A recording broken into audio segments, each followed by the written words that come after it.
Americans for Fair Taxation presents the Weekly Chairman's Report, written by Steve Hayes, President of Americans for Fair Taxation, and recorded by Bob Paxton, a volunteer with the Florida FAIRtax Educational Association. And now, this week's Chairman's Report. Hello, I'm Bob Paxton with the AFFT Chairman's Report for Friday, December 16th, 2022.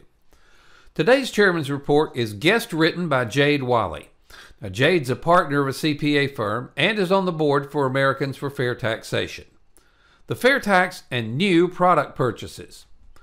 When I present the Fair Tax plan to different groups, a question that inevitably arises is the potential effect that the Fair Tax would have on demand for new products. Since the Fair Tax applies only to the purchase of new goods, there's fear that the Fair Tax will decimate the market for new goods as people flock to buying used goods in order to avoid the tax. Now, it's a fair question. So let's begin unpacking the inquiry by examining the fundamental concept we learned in our College Economics 101 courses, and that is the inverse relationship between the demand for a product and its price. Generally, as the price of a product goes higher, demand for it will wane. Also, when a product is in plentiful supply, prices tend to be lower. When supply is short, prices tend to trend upwards, as we've all seen the past 2 years with record-setting U.S. inflation, driven at least in part by supply chain issues that have curtailed available supply. This is the primary reason I was only able to negotiate $350 off the sticker price of the new car I purchased last week, compared to the 5 to 10% off MSRP I've been able to negotiate in the past. However, the general rule we find is that eventually an economic equilibrium is reached. This means that at some point, if the new automobile's price keeps rising, customers will finally stop purchasing new vehicles. At that point, the car manufacturers and the dealers will stop raising their prices. The car dealer needs to sell cars in order to stay in business. Now, if they find that a 30% margin results in virtually no customers, but a 25% margin will keep the showroom floor busy, you can easily guess where they'll be setting their prices.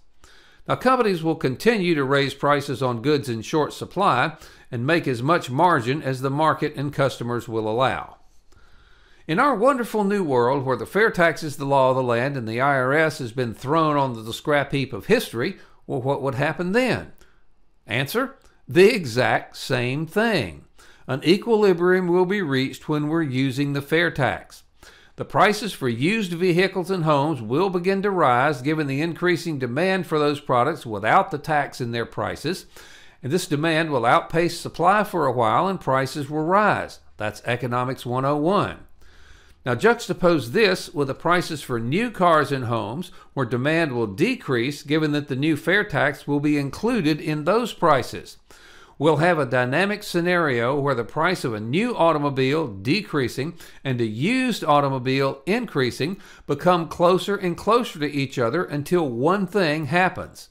At a certain point, but prior to these two prices actually converging, consumers will see that the price difference between that new Tesla and the 6-month-old pre-owned Tesla is not that great, relatively speaking.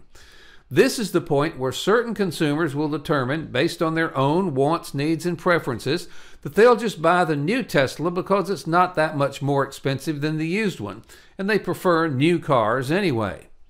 This is that magical point of market equilibrium that has always existed on the supply and demand curve and will continue to do so when the Fair Tax is enacted. Multiple studies indicate that the Fair Tax will be rocket fuel for the U.S. economy, including increasing our national GDP, lowering interest rates, increasing employment, and putting more purchasing power in everyone's pocket. Given a roaring economic landscape, the Fair Tax will likely result in demand increasing across the board for both new and used products, and it will be up to us as entrepreneurs, businessmen and women, and corporations around the world to answer the call of supply. After Fair Tax enactment, and in a free capital market society where efficient or at least semi-efficient markets continue to be the norm, an immutable economic reality will persist. This equilibrium between new and pre-owned products will absolutely continue under the Fair Tax just as it does now. and the fair tax will absolutely not bring about the downfall of any particular class or type of good. On the contrary, the fair tax will stimulate and increase economic activity and bring about the most robust U.S. economy we've ever witnessed. That applies whether you're Fast Eddie, the used car salesman, or Colburn, the new car experience concierge. So what can each of us do? We can write letters and make calls to our elected representatives demanding that if the government really wants to eliminate the burden of filing income tax returns, they should enact the fair tax and do away with tax returns altogether. The great 18th century Irish statesman Edmund Burke made a statement that applies in many ways. Nobody made a greater mistake than he who did nothing because he could only do a little. And remember, if we don't continue to tell the truth and demand a change, then this quote from George Orwell's 1984 may foretell our and our children's future. If you want a picture of the future, imagine a boot stamping on a human face forever. Take back control. Help us pass the fair tax. The IRS will be gone and will pay our taxes when we make purchases. We, not the ruling class and their minions in D.C., will decide how much federal tax we pay. If you have friends who don't know about the fair tax, send them to FAIRtax.org. Have them watch the whiteboards under how it works, and if they agree, ask them to please join us. Then, contact your members of Congress and the President and demand that Congress pass the fair tax, the only truly fair tax. This has been the Weekly Chairman's Report, written by Steve Hayes, President of Americans for Fair Taxation.